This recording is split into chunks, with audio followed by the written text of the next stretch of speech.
there is no fair and democratic elections in Africa. Nothing is such happening. That is All of right. that is rigged. All of that is manipulated. So All the right. president, wherever he's sitting, he knows the influence of the traditional leaders over the power, over the people. Sorry. So if the traditional leader today can stand and say, youth, stand up.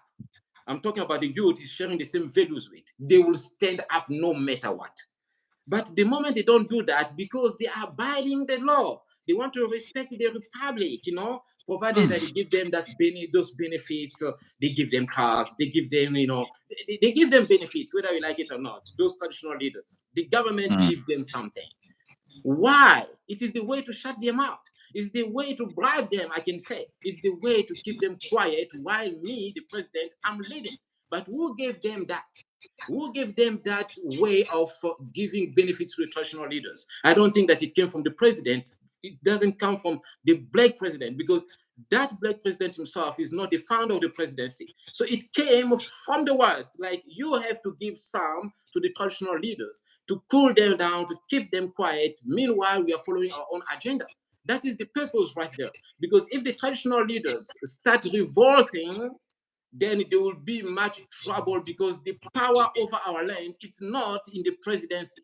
It is over our traditional leaders. So first of all we have to say, if that can go a long way, the traditional leaders must come together and start claiming what is belonging to them back to them, because the presidency has failed.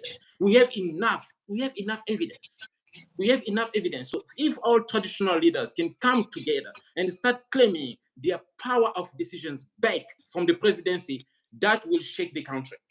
That will shake the country. And if we are not careful enough, some of the traditional leaders can even be arrested. But who can arrest the traditional leader who's having the It's support of the difficult. people, who will come together with other traditional leaders, speaking one voice, because all traditional leaders will have their powers back to them, as in a form of regionalism, in a form of autonomies, in a form of federalism that is not the federalism is in the United States, but a kind of federalism that goes along with our values.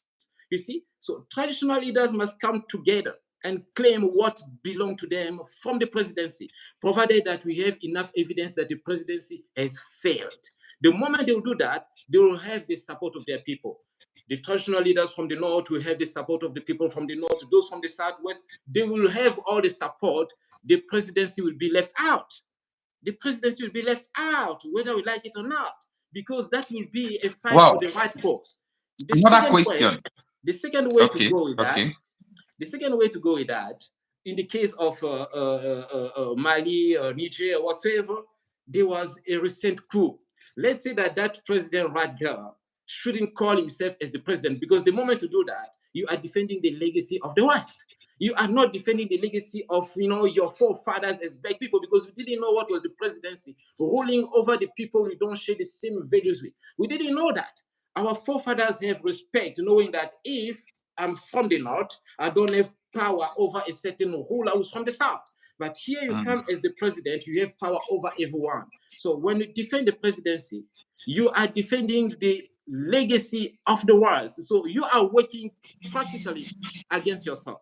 So here is the military leader who came to power after, like the case of Niger.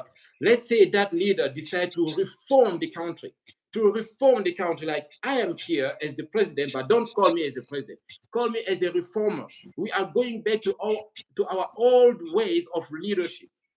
In that way, knowing that it is the military that is leading, they can easily go back to a new way of governing, of governing our countries, and that will be an Afro-democratic way that will be the distribution of power equally among all the people, to bring about regionalism, to bring about federalism, to bring about autonomies of different nations that were put together in that country. And in that way, that military leader will feed the people, will then join his own nation as well, his own tribe, his own, and that will be set. Now, in my book, I suggested that in our countries, we don't need a minister of defense. No. We don't need a minister of defense.